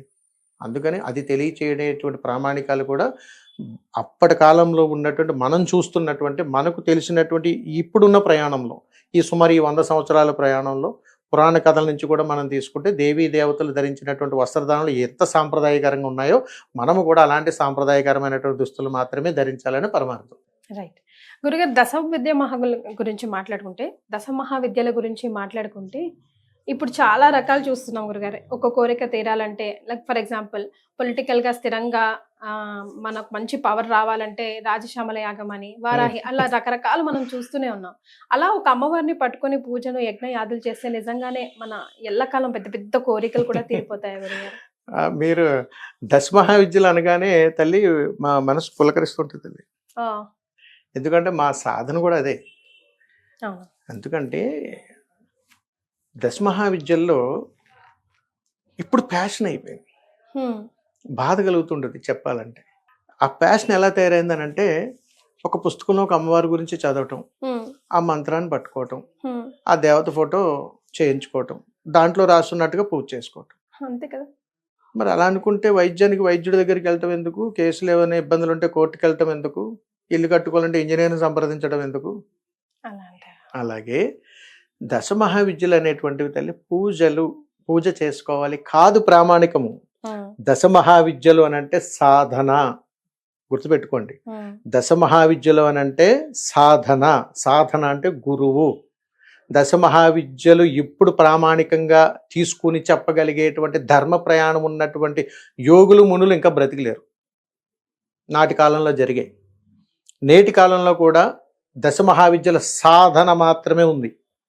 సాధనను సాధకులు మాత్రమే ఆ వరాలు పొందుతారు తప్ప అతి సామాన్యులకు దశ మహావిద్యల యోగము భోగము కుదరదు. ఓ క్లియర్. ఉమ్, మీకు నేను దశ మహావిద్యల ద్వారా ఎన్ని చేసిన సాధకుడు లబ్ధి పొందుతాడు తప్ప మీరు లబ్ధి పొందలేరు. అది నిర్మాణంగా సంపూర్ణంగా యోగం పొందాలనంటే మీరు ధర్మబద్ధమైన ప్రయాణమే చేసి ఉండాలి. అందుకని దశ మహావిద్యల్లో ధర్మానికి దిక్సూచి అని చెబుతాం. ఉమ్, నువ్వు ధర్మంగా ప్రయాణం చేస్తే, నీ జీవితం ధర్మం అయితే, నీ ఆలోచన ధర్మం అయితే, నీ ప్రయాణం ధర్మం అయితే దశ మహావిద్యలు ఖచ్చితంగా నీకు పనిచేస్తాయి. ఇది చెయ్యాలంటే ధర్మబద్ధమైన గురువునే పట్టుకోవాలి తప్ప ఏదో ఒక సాధన చేసి నేను వెళ్ళిపోతున్నానంటే కుదరదు. ఉమ్, మరి ఈ రోజుకి కూడా భారతదేశంలో గురుగారు ఎన్నో మఠాలు, పీఠాలు, ఆశ్రమాలు, ఎంతో మంది గురువులు ఉన్నారంటే వీరందరూ కూడా ఏదో ఒక సాధనను సిద్ధి పొందే ఉంటారు. ఉమ్, ఆ పొందారు కాబట్టి ఆ సిద్ధి మంత్ర సాధన వాళ్ళ యొక్క అనుష్ఠాన శక్తి వల్లే మన సనాతన ధర్మం పరిరక్షించబడుతుంది. ఉమ్, లోకా సమస్త సుఖినో భవంతు. లోకం కోసం మాత్రమే దశ మహావిద్యలను ఉపయోగించాలి తప్ప స్వార్థం కోసం ఉపయోగిస్తే అష్ట దరిద్రాలు అనుభవించాల్సిందే. ఓ కాబట్టి దశ మహావిద్యలనే పదం పలకాలన్నా యోగం ఉండాలి. ఉమ్, దశ మహావిద్యల్లో తల్లి గురించి తెలుసుకోవాలన్నా మోక్షం ఉండాలి. అంత యోగకరమైనటువంటి దేహ నిర్మాణం నీలో ఉంటే ఖచ్చితంగా దశ మహావిద్యలు అనేటువంటి విధానాలు మనకు అర్థమవుతాయి. ఇది తెలుసుకునేలోపు మన జీవితం అయిపోతుంది, కట్టె కూడా కాలిపోతుంది. మరి అంతే తప్ప దేవుని ప్రసన్నం చేసుకుంటూ నేను రాజ్యాధికారం దక్కేస్తాను వెళ్ళిపోతానంటే 3 ముచ్చటే. ఉమ్, 3 ముచ్చటే. మీరు ఎక్కడైనా సరే చరిత్ర తిరిగేసి వెనక్కి వెళ్ళండి, కొన్ని వేల సంవత్సరాలు వెనక్కి వెళ్ళిపోండి. ఉమ్, దశ మహావిద్యల ద్వారా దశ మహావిద్యలు లబ్ధి పొందినటువంటి రాజుల చరిత్రలతో సహా కొద్ది రోజులు మాత్రమే ఉమ్, ఉన్నది. ఇప్పటికీ శాసనంగా ఉన్నాయి, శాసనాలు కూడా ఉన్నాయి. దశ మహావిద్యలు బహిర్గతం చెప్పి మంత్రాలను బహిర్గతం చెప్పేవి కాదు. ఇవి నిగూఢమైనటువంటి విద్యలు, సాధనలు. ఉమ్, ఇది ఒక అద్భుతమైనటువంటి సాధన తల్లి. దశ మహావిద్యలు అనేటువంటివి నిత్యం చేసుకునే పూజలు కాదు. ఉమ్, దశ మహావిద్యలు అనేటువంటివి సాధన మాత్రమే. ఇది విద్యలు, విద్య సాధన. మీరు ఎంబీబీఎస్ చదివారా, ఇంజనీరింగ్ చదివారా, ఎలాగో ఉమ్, మనం చేసేటువంటి సాధనలో కూడా దశ మహావిద్యలు అనేటువంటి ఒక క్వాలిఫికేషన్ లాంటిది. దాంట్లో చాలా ప్రామాణికాలతో కూడుకున్నటువంటి విద్యలు ఉన్నాయి. ఉమ్, అది మనకు తెలియనప్పుడు, ఇందా మీరు అడిగారు మూఢనమ్మకాలకి ఎలాగ వెళ్ళిపోతామండి అని అంటే, మూఢనమ్మకాలకి వెళ్ళిపోతారు. మరి అసలు దశ మహావిద్యల స్వరూపాల గురించి తెలుసుకుంటేనే జీవితం సరిపోదు తల్లి. మన జీవితం సరిపోదు. ఉమ్, మనం అనుకుంటాం ఆ తారాదేవిని కొలిస్తే అయిపోతుంది, రాజశ్యామల అమ్మవారి యాగం చేస్తే నేను సీఎం అయిపోతాను, లేకపోతే ఇంకొకటి అయిపోతానని. 3 ముచ్చటే. ఉమ్, దేవతను ప్రసన్నం చేసుకున్నప్పుడు ప్రసన్నం చేయగలిగేటువంటి సామర్థ్యం గురువుకున్నా దాన్ని భరించగలిగేటువంటి శక్తి తీసుకునేవాడికి ఉండాలి. ఈ రెండూ లేనప్పుడు వినాశనమే. ఉమ్, ఎవరు కూడా మంచి స్థాయిలో ఉన్నట్టుగా చరిత్ర చెప్పల. ఉమ్, కారణం ఏమిటనంటే అత్యాశ. ఆశ అత్యాశ ఇందాక ఉండకూడదు అన్నాను కదా. అందుకని దశ మహావిద్యలకి 2 వైపులా పదులు ఉంటాయి. మరి చాలా జాగ్రత్తగా ఉండాలి తల్లి. గురుగారు అమావాస్య పున్నం వీటిని మనం ఎలా చూసుకోవాలి? ఇవి చాలా ముఖ్యమైన రోజులు అంటూ ఉంటాం, కానీ అదే రోజుల్లో పూజ ఫలితం ఎలా వస్తుందో చెడుకు కూడా అలాగే దారితీస్తుంది అని అంటూ ఉంటారు. మేము చెప్పే విషయంలో అయితే ఆ రోజు ఈ రోజు అని లేదు తల్లి. ఉమ్, ఇది మంచి రోజు, ఇది చెడ్డ రోజు మనం ఎవరు తల్లి చెప్పడానికి? ఉమ్, పంచాంగకర్తల్లోనూ వీటిల్లోనూ రకరకాలుగా ప్రామాణికాలలో పూర్వకాలం నుంచి కూడా ఈ రోజు మంచి జరిగితే మంచి రోజు, ఈ రోజు చెడు జరిగితే చెడు రోజు. సరే, మీరు అనుకున్నట్టుగా మీ మాటకి వస్తాను. అమావాస్య రోజు మీకు అప్పు కావాలి, ఇస్తే తీసుకోరా, జీతం ఇస్తే తీసుకోరా. అంటే అవతలోడు ఇయ్యాడు కదా గురుగారు అమావాస్య రోజు అప్పు. అవతల అడిగారు, యువతల వాడు మనం అప్పు తీర్చాలని అంటే అవతలవాడికి అదే ఉండదు కదా, మనం తీసుకోవాలని అది ఉండదు కదా. ఉమ్, అక్కడ లేని పట్టింపులు ఇక్కడ ఏంటి? అది డబ్బు విషయమే కదా తల్లి. ఏదైనా కానీ గుర్తుపెట్టుకోండి, ఉమ్, మనిషి బ్రతుకున్న నాళ్ళు చనిపోయేంత వరకు కూడా ఆ తిథి, ఆ రోజు, ఈ రోజు అని లేదు. ఏ రోజైనా మంచిదే, మన మనసు మంచిగా ఉన్నంత కాలం. నీ మనసు దుర్మార్గంగా ఆలోచించినంత కాలం, నువ్వు తప్పించుకోవడానికి వేసేటువంటి కులోక్తులు అన్నీ ప్రయాణం చేసినంత కాలం ఏ రోజు నీకు మంచిది కాదు. ఉమ్. అందుకని మన ఆలోచనలు మంచిగా ఉంటే ఆ సమయం కూడా మంచిగానే ఉంటుంది. గురుగారు దేవి దేవతల నవగ్రహాల మీ ఓటు ఎవరికైనా అడిగితే? ఇద్దరికి వేయాలి తల్లి. ఉమ్, అటు వేయాలి, ఇటు వేయాలి. స్పష్టంగా చెప్పాలి అని అంటే ఉమ్, దేవీ దేవతలకే వేస్తాం. ఉమ్,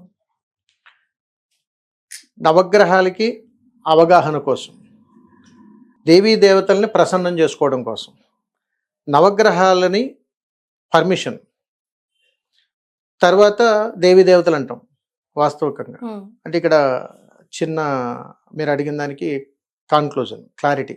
గురుగారు.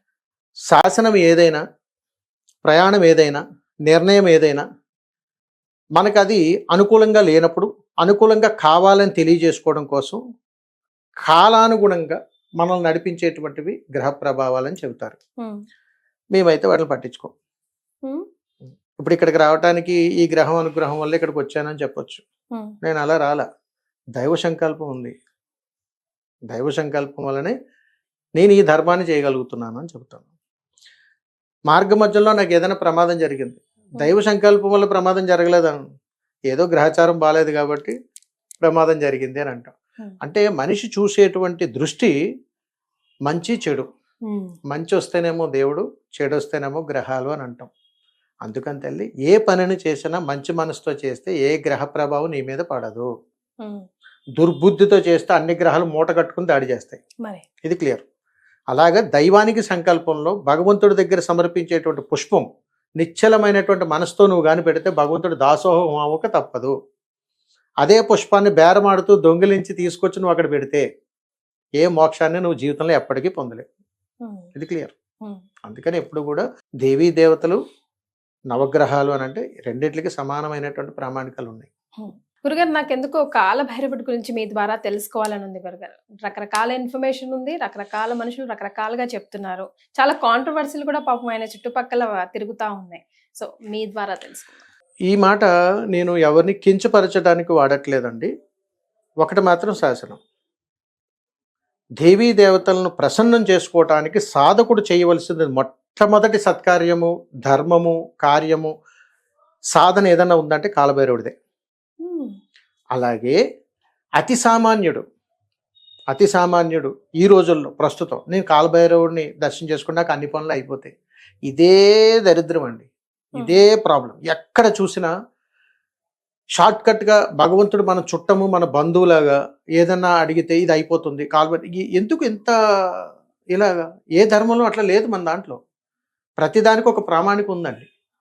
ఇప్పుడు మీరు మీ ఇంట్లో ఉన్నారు తల్లి, ఉమ్, మీ లోపలికి రావాలంటే నేనేం చేయాలి? బెల్ కొట్టాలి, బెల్ కొట్టాలి, డోర్ ఓపెన్ చేయాలి. ఇదంతా కాలభైరవుడే. మరి లోపలికి వచ్చిన తర్వాత దర్శనం మీదేగా. ఉమ్, అంటే అక్కడ దేవతలు ఉన్నారు. వాస్తవికంగా ఒక గేట్ పర్మిషన్ అది. ఒక దైవ దర్శనం చెయ్యాలన్నా, అనుగ్రహాన్ని పొందాలన్నా, ఒక మంత్రం సిద్ధించాలన్నా, మనం చేసేటువంటి దైవ యజ్ఞం సక్సెస్ అవ్వాలన్నా, ఏదైనా సరే ఒక అడుగు ముందుకు వేయాలనంటే కాలభైరవ సాధన అనేటువంటిది తప్పనిసరి. ఉమ్, కాలభైరవ పూజ వేరు, కాలభైరవ సాధన వేరు. ఉమ్, అలాగని మనకు తెలిసినంత వరకు ఈ కాలభైరవుడు అని కాదు. ప్రతి క్షేత్రానికి ఒక్కొక్క కాలభైరవుడు ఉంటాడు. ఉమ్, భూమండలం మీద ఉన్నటువంటి ప్రతి దేవాలయానికి ఒక క్షేత్రపాలకుడు ఖచ్చితంగా ఉన్నాడు.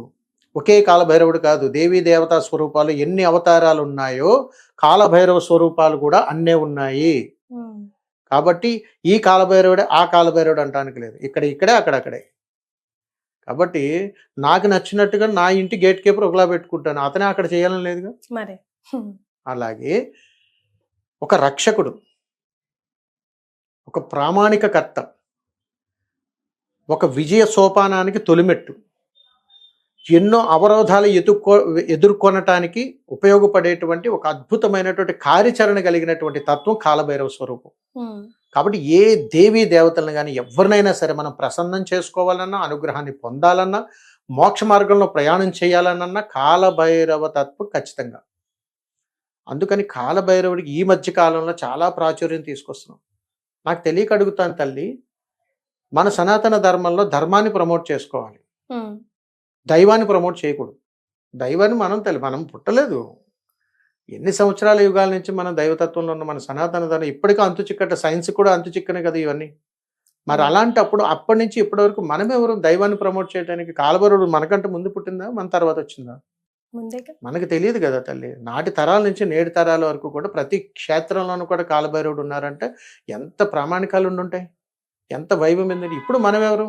ఆయన ఎలాగా, ఈయన ఎలాగా, ఆయన ఎలాగా, ఇది అడిగితే ఇచ్చేస్తాడు, అదే అడిగితే ఇచ్చేస్తాడు, ఈ కోరికలు ఎలాగాని నమ్మకం కదా గురుగారు. ఎలా అంటే కాలభైరవ తత్వంలో, కాలభైరవ తంత్రంలో చెబుతారు, నీ మనసులోనా కోరిక ఉందా, దాన్ని జయించాలి అని అంటే కాలభైరవుడికి దేవాలయానికి వెళ్ళాడు, ఖచ్చితంగా నమస్కారం చేయి, ముందు అక్కడ చెప్పు, ఆయన అనుగ్రహాన్ని పొందు, తర్వాత దైవానుగ్రహం దగ్గరికి వెళ్ళు అని ఎందుకు చెప్తారని అంటే తల్లి, ఒక చిన్న రహస్యం ఇది.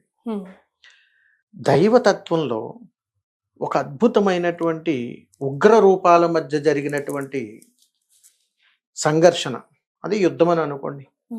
ఆ యుద్ధం నుంచి శాంత స్వరూపం తీసుకురావడం కోసం శివతత్వంలో కాలభైరవ స్వరూపం ఉంటుంది. సాక్షాత్తు పార్వతీ పరమేశ్వరులు ఇద్దరిలోనూ కూడా కొన్ని సందర్భాలలో నువ్వు అవును, నువ్వు వద్దు, నువ్వు చెయ్యొద్దు అని అంటే మనకు కోపం వస్తుందా రాదా? అలాంటి కోపోద్రేకమైనటువంటి పార్వతీదేవి ఎత్తినటువంటి అవతారాల్లో ఆవిడను ఆ అతీతమైనటువంటి శక్తిని నిక్షిప్తం చేసి ఆది యొక్క విధానాల్ని రక్షిస్తూ తన పరివారంగా ఉంటూ కాపలా కాస్తున్నటువంటి తత్వమే కాలభైరవ తత్వం. అందుకని ఏ దేవీ దేవతలైనా సరే శాక్తేయ ప్రామాణికాలలో ప్రతి దేవాలయం దగ్గర సరే కాలభైరవుడు ఉండి తీరాల్సిందే. అంటే ఆయన రక్షకుడు తల్లి. నువ్వు దుర్మార్గంతో దేవాలయంలో అడుగు పెట్టావా, పటాపంచలు చేసేస్తాడు. నువ్వు నమస్కారం పెట్టుకోకూడదని దేవాలయం ప్రదక్షిణ చేస్తున్నావా, ఖచ్చితంగా నమస్కారం పెట్టేలా చేస్తాడు. ఇంటి దగ్గర నుంచి గొడవలు పడి దేవాలయంలో అడుగు పెట్టావా, మీ ఇద్దరి మధ్యలో అన్యోన్యతను తీసుకొస్తాడు. ఎన్నో రకాలుగా ఈ దేవతలను ప్రసన్నం చేసే ముందు కాలభైరవ తత్వం మన దేహాన్ని తాగుతుంది. అందుకని మీరు కొన్ని దేవాలయాలకు వెళ్ళగానే మొట్టమొదటి మీరు దర్శించుకోవాలని దేవీ దేవతలను కాదు, అక్కడ కాలభైరవుడు క్షేత్రపాలకుడు ఎక్కడ ఉన్నాడో చెప్పండి, అక్కడికి వెళ్ళిపోండి. అక్కడ నమస్కారం చేసి ఆయన అనుగ్రహం పొందిన తర్వాత ఇక్కడ అనుగ్రహం సంపూర్ణంగా వస్తుంది. ఇక్కడ దేవీ దేవతల అనుగ్రహాన్ని ఇచ్చేటప్పుడు కూడా కాలభైరవుడి దగ్గరికి వెళ్ళారా అనేటువంటి సందేహాలు మనకు వస్తుంటాయి. అయిపోయిన తర్వాత కాలభైరవుడి దగ్గరికి వెళ్ళకూడదు, లోపలికి వెళ్ళేటప్పుడు పర్మిషన్ తీసుకుని వెళ్ళాలి.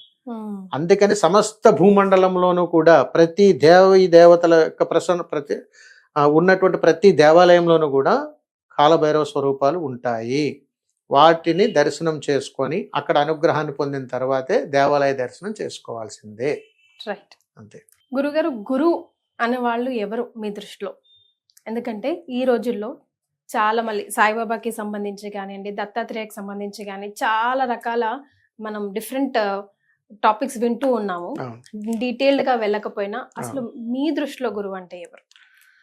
మా దృష్టిలో గురువు అంటే తల్లి, గురువు వేరు, సద్గురు వేరు. జీవితాన్ని, జీవుడిని బ్రతికించగలిగి దానికి ఒక దేహాన్ని ప్రామాణికంగా ఇవ్వగలిగేటువంటిది తల్లిదండ్రులు. నా దృష్టిలో గురువు అంటే అమ్మే. తల్లిని మించిన దైవము లేదు, గురువు లేదు. కాబట్టి ఆది గురువు, తొలి గురువు అమ్మే అంటాను. ఎందుకంటే గురువు నీకు జన్మనివ్వలా, అమ్మ ఇచ్చింది. అమ్మే నీకు అన్నం తినిపించింది. అమ్మే అన్ని స్పర్శ యొక్క అనుభూతిని తెలియజేసింది కూడా అమ్మే. అందుకని అమ్మను మించిన గొప్ప తత్వం ఇంకెక్కడ దొరకదు. కానీ గురువు జ్ఞాని. ఒక జీవుడికి జ్ఞాని ప్రసాదించగలిగేటువంటి వాడు గురువు. అది చాలా రూపాల్లో దొరుకుతుంది మనకి.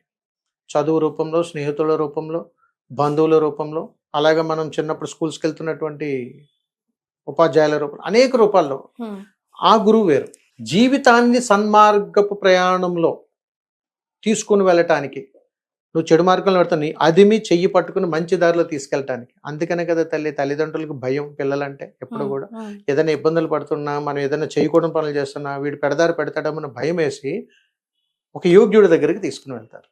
ఆ యోగ్యుడు ఏం చేస్తాడు, వాళ్ళని అదిమి ఇలా చేయండి, ఇలా సన్మార్గాన్ని బోధిస్తాడు. అప్పటికీ తప్పితే ఇంకా గొప్ప స్థితికి చేరుకుంటారు. వాళ్ళు సద్గురువులు అంటారు. సద్గురువులు ఎప్పుడూ కూడా వారి బోధన, మాట, చూపు అంతా కూడా ప్రామాణికంగానే ఉంటుంది. గురువులు ఎప్పుడూ కూడా గదించి, అధమాయించి, చేయి పట్టుకుని తీసుకుపోతారు. తల్లి లాలించి, ప్రేమించి చెబుతుంది. మనం దేనికి బానిస అవుతామో? అమ్మకి, తల్లికే అవుతాం. అందుకని మనకి ఎన్ని కష్టాలు వచ్చినా, ఎన్ని ఇబ్బందులు వచ్చినా కడుపున పెట్టుకుని చల్లగా చూసుకొని అద్భుతంగా ప్రేమించగలిగి కూడా చేయి పట్టుకుని తీసుకెళ్ళగలిగేటువంటి వ్యక్తి ఎవరైతే ఉన్నారో వారే గురువు అని అంటాం. ఆశించలేనటువంటి వాడు, స్వార్థం లేనటువంటి వాడు, మోక్షాన్ని పొందినవాడు, దైవ సాక్షాత్కారం పొందినటువంటి వాడు, మంత్రాన్ని సృష్టించగలిగినటువంటి వాడు, మంత్రాన్ని శాసించగలిగినటువంటి వాడు, దైవాన్ని శాసించగలిగేటువంటి వాడు గురువు. దీని పరమార్థాన్ని తెలియజేయగలిగేటువంటి వాడు సద్గురువు. అంటే ఈ స్థాయి నుంచి ఆ స్థాయికి వెళ్తారు తల్లి. ఇది ఏదైనా ఆది ప్రామాణికంగా మనం తెలుసుకోవాల్సినటువంటి ఆది గురువు అమ్మ. వారికి ఆది గురువు అమ్మే కదా తల్లి. సమస్త సృష్టికి ఆది గురువు ఆది పరాశక్తేగా. అందుకని ఏంటంటే గురువు అంటే ఇది గురువుకు ప్రామాణిక ఉండదు తల్లి. వీళ్ళు చిన్న గురువు పెద్ద గురువు అని ఉండదు. ఏదైనా ఒకటే గురువు, ఏదైనా సద్గురువు. అయితే మీరు కొన్ని కాంట్రవర్సీలు వస్తాయి మనం అలాంటివి మాట్లాడితే, అవగాహన లేక. ఇప్పుడు మీకు అనిపించింది ఈయన దేవుడు కాదు, లేకపోతే ఈయన గురువు కాదు, ఈయన సద్గురువు కాదని. మనకు అంత వయసు కాదుగా, మనకంటే ముందు పుట్టారుగా, మనకంటే గొప్ప గొప్ప పనులే చేశారుగా వాళ్ళు. మనం ఏం చేస్తాం ఇప్పుడు? కాంట్రవర్సీలు చేస్తున్నాం. ఆ కార్యం ఏదో ఒకటి చేయండి మీరు. వారు చేసిన మంచి కార్యాల్లో 4 చేయండి. మనం ఏం ఉద్ధరిస్తాం? ఇంకో 50 ఏళ్ళు బ్రతుకుతామా? ఇప్పుడు 50 ఏళ్ళు వచ్చాయి, ఇంకో 50 ఏళ్ళు పోరాటం చేయగలుగుతామా? భావి తరాలకు మనం ఏ స్ఫూర్తినిస్తున్నాము? అప్పుడున్నటువంటి ప్రయాణాలు వేరు, ఇప్పుడున్న ప్రయాణాలు వేరు. ఈ యుద్ధాలు, ధర్నాలు ఎప్పుడు జరుగుతూనే ఉంటాయి. కానీ మనం బ్రతుకున్న నాళ్ళు అన్ని రకాల జీవరాశుల్లో కూడా ఒక రకమైనటువంటి ధర్మ ప్రయాణాన్ని మనం ఇవ్వగలగాలి. ఆ ఇచ్చేటువంటి విధానం యోగమై అయి ఉండాలి, మోక్షానికి సంబంధించిందై ఉండాలి. నేనెవరినండి మిమ్మల్ని అనటానికి? నా ప్రయాణంలో నేను ధర్మాన్నే ఎంచుకోవాలి, మీ ప్రయాణంలో మీరు ధర్మాన్ని ఎంచుకోవాలి. అందులో ధర్మంలో ఉన్న మంచిని బోధించండి, 10 మంది బాగుపడతారు. ఆ ధర్మంలోనే వెలుతుని తీసి చెప్పడం వల్ల నీకేంటి వరుగుతుంది? మనకేమొస్తుంది? మీరు నమ్మకండి, మీరు చేయకండి అని అంటే మీ అభిప్రాయం నేను మార్చగలుగుతానా? మీ అభిప్రాయం మీది, నా అభిప్రాయం మీరు ఇలాగే దండం పెట్టండి మోక్షం వస్తుందంట. ఆయన మన చుట్టమా రావటానికి, అడగగానే ఇవ్వటానికి? ఒకటే గుర్తుపెట్టుకోండి, మీరు ఎలా పిలిచినా, ఏం చేసినా, ఎలా మాట్లాడినా మీ మనస్సంకల్పమే. నేను ఎలా చెప్పినా, ఏం చెప్పినా, ఎలా మీకు బోధించినా అది నా తత్వమే. కర్మ అనేటువంటిది ఒకటి ఉంటుంది, దాని మధ్యలో కొట్టుమిట్టాడుతున్నాము కాబట్టే ఇలాంటి విధానాలన్నీ బయటకు వస్తున్నాయి. ఈ మధ్యలో సందిగ్ధంలో మనం నలిగిపోతున్నాము కాబట్టే సనాతన ధర్మం పురుటు నొప్పులు పడుతుంది. ఇది వాస్తవం. గురుగారు, లాస్ట్లీ దయ్యాలు పునర్జన్మలు ఉన్నాయా? ఉన్నాయి తల్లి, దయ్యాలు ఉన్నాయి, పునర్జన్మ ఉంది. మనిషి జీవుడు అంటాం బ్రతుకున్నంతసేపు. తను జ్ఞాని అయిన తర్వాత ఆత్మజ్ఞానం అంటాం. చనిపోయిన తర్వాత అది ప్రేత అవుతుంది దేహం. ఆ ప్రేతను పట్టుకున్న ఆత్మ వెళ్తే ప్రేతాత్మ అంటాం. ఆ ప్రేతాత్మనే మనం దెయ్యము అని అంటాం. దెయ్యం అని ఎప్పుడని అంటాము? మనలో భయాందోళనకు గురవగానే దెయ్యం కనపడుతుంది. ఇప్పుడు మీ తండ్రి గారు కాలం చేశారండి, మా తండ్రి గారు కాలం చేశారండి, ఎగ్జాంపుల్గా. తండ్రి గారిని చూస్తే దెయ్యం కనపడుతుందా? కనబడదు. ఏమి మరి దెయ్యం ఉందంటున్నావు? నాన్న అదే తండ్రి కాకుండా అక్కడ వేరే జీవుడు ఏదైనా కనిపిస్తే దెయ్యం అయిపోయిందని అంటాం. మనిషి బ్రతుకున్నప్పుడు తన కోరికలు నెరవేరకుండా కొట్టుమిట్టాడిపోతూ ఏదీ సాధించలేక నానా యాగితో కుళ్ళు కుతంత్రాలు నానా రకాల వ్యాపకాలతో మనిషి కొట్టుమిట్టాడిపోతున్నటువంటి తరుణంలో ఏ జీవుడైతే ఉన్నాడో వాడు దెయ్యమే, బ్రతుకుండగా దెయ్యమే. ఏ సత్కార్యాలు, ఏ మోక్షాలు, ఏ దాన కార్యక్రమాలు ఎందులోనూ కూడా పాల్గొనకుండా ఏ జీవుడైతే ప్రయాణం చేస్తున్నాడో వాడు ప్రేతాత్మే. ఇప్పుడు మీరు అడిగారు దెయ్యము పునర్జన్మ ఉంది తల్లి. ఎందుకంటే మనిషి జన్మలో 84 లక్షల జీవరాశుల్లో ఆఖరి జన్మ పుష్పం, ఆఖరి జన్మ పుష్పం. ఎందుకంటే శ్మశానంలో ఈ జీవుడు ప్రేతాత్మగా మారి శ్మశానంలో కొట్టుమిట్టాడిపోతూ ఉంటే శివపార్వతులు ఇద్దరిలో కూడా ఒక అద్భుతమైనటువంటి సంభాషణ జరుగుతుంది. ఈ ఆత్మ కొట్టుమిట్టాడిపోతూ ఉంటుంది, నన్ను మళ్ళీ బ్రతికించవయ్యా అని. ఏం పుణ్యకార్యం చేసేవంటే ఇక్కడికి వచ్చి నిన్ను బ్రతికించడానికి? నీ ఊళ్ళో ఎప్పుడన్నా దేవాలయానికి వచ్చావా? భార్యాభర్త మీ పిల్లలని భార్యని అందంగా చూసుకున్నావా? నీలో జీవుడు ఉన్నాడు, ఆ జీవుడికి కావాల్సిన సత్కార్యాలన్నీ చేసావా? ఎన్నిసార్లు దేవాలయానికి వెళ్ళరా మోక్షం వస్తుందని చెప్తే ఏ రోజన్నా విన్నావా? కాసేపు ధ్యానం చేయమంటే విన్నావా? కాసేపు సమయం నీ ద్వారా జన్మించినటువంటి బిడ్డలతో గడపంటే విన్నావా? ఇది ఏది చెయ్యలేదు, ఇక్కడికి వచ్చి మళ్ళీ బ్రతుకుతానంటే ఏం ఉద్ధరించడానికి అని అడుగుతాడు. అప్పుడు జీవుడిని ఈశ్వరుడు అంటాడు అనమాట, నీకా పునర్జన్మించేటువంటి యోగం నా దగ్గర లేదు నాయన, ఆ వరం ఇవ్వాలంటే అమ్మే అని చెప్పి అమ్మను పిలుస్తాడు. అప్పుడు అమ్మ చూడగానే ఒక శక్తి అంటాం, ఆ శక్తిలో వీడా ఎన్నిసార్లు ఆ ఇంటి ఇళ్ళాలో దేవాలయానికి వెళ్ళాలి, నన్ను తీసుకెళ్ళవయ్యా అని అడిగితే నేను తీసుకెళ్ళను, నువ్వు చూసావా దేవుణ్ణి అని నన్ను ప్రశ్నిస్తాడా?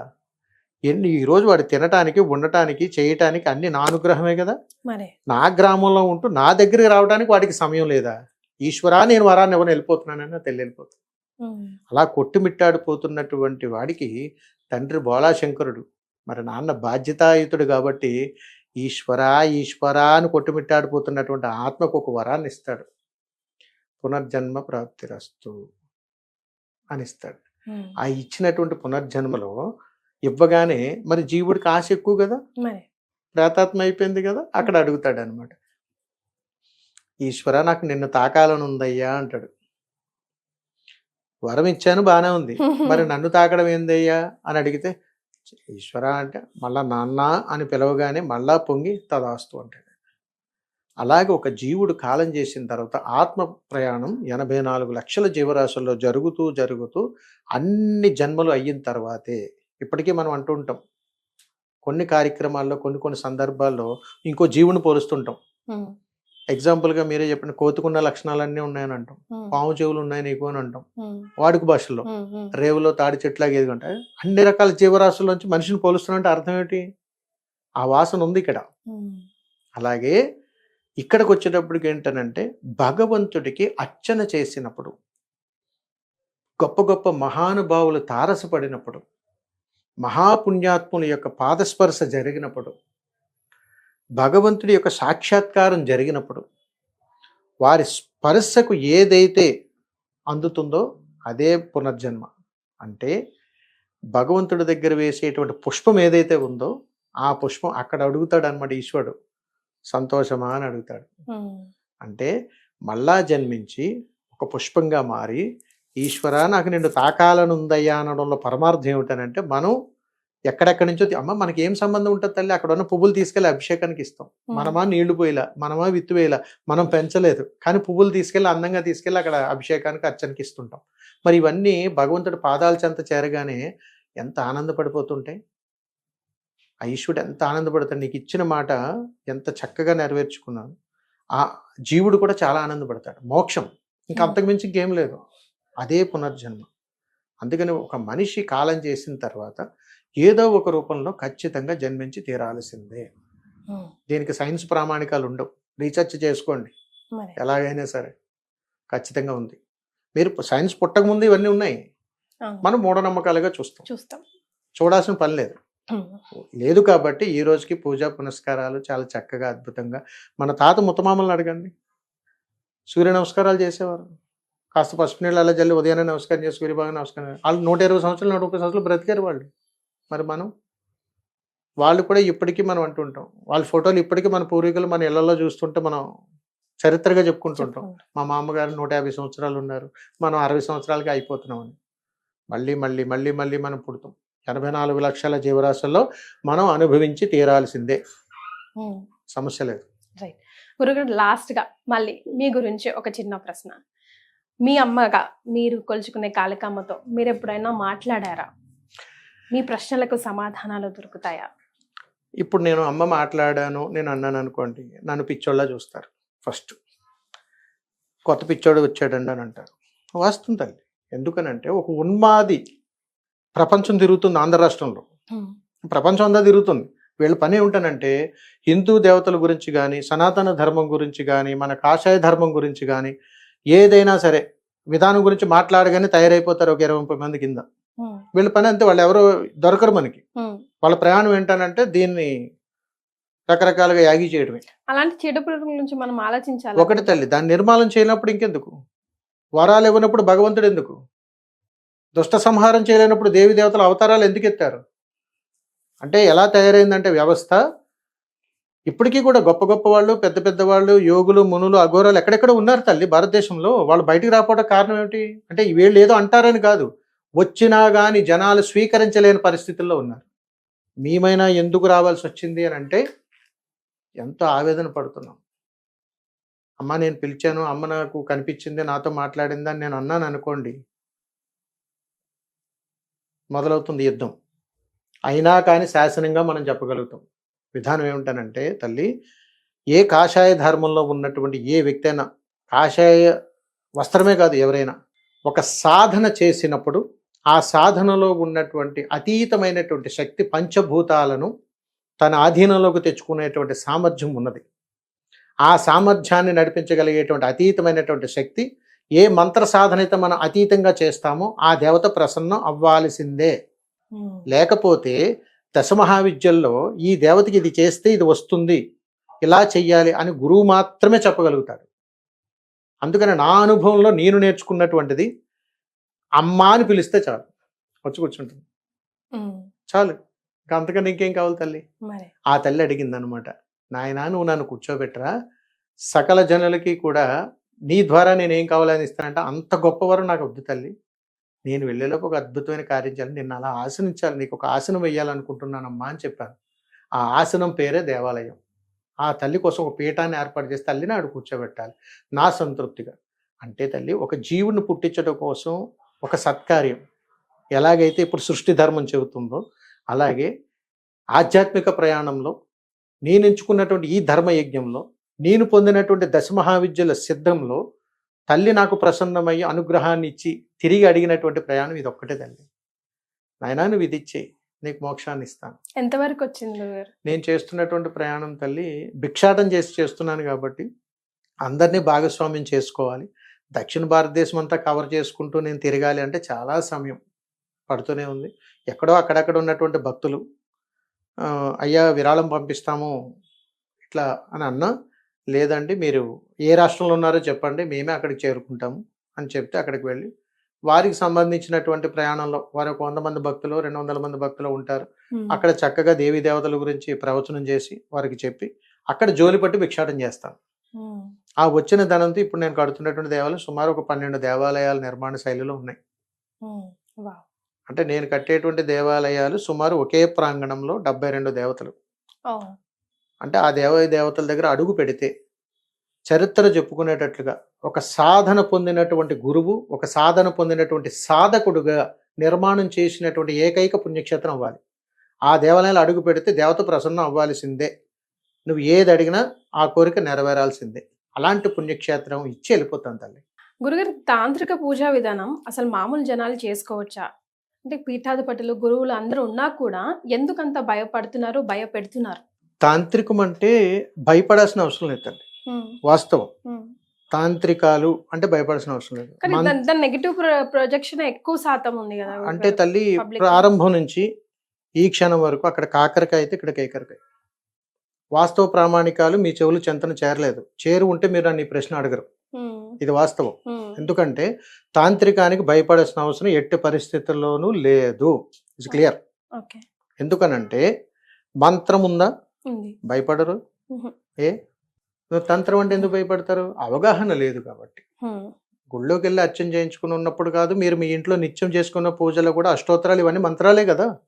మరి అలాంటప్పుడు దేవుడు ప్రసన్న అవుతున్నాడా? మరి తంత్రం చేసినప్పుడు మీరు ఎన్నో కర్మలు మోస్తున్నారు, ఇప్పుడు లైవ్ చూస్తున్నారు కదా, అందుకే భయపడతారు. మరి యంత్రం మీకు కనపడదు. అంటే నిత్య జీవితంలో మనము కూడా అర్థమయ్యేలా మీకు ఒక ఎగ్జాంపుల్ చెబుతాను తల్లి. కాబట్టి తాంత్రికంలో తంత్రాన్ని మనం భయపడాల్సిన అవసరం లేదు. ఎందుకనంటే తంత్రానికి మంత్రంతో పని లేదు, ముద్రలతో మాత్రమే పని, అనుష్ఠాన శక్తితో మాత్రమే పని. చూపు శాసనం, శ్వాస శాసనం, ఆసనం శాసనం, మాట శాసనం, ఇవన్నీ కూడా తంత్రంలో ఉంటాయి.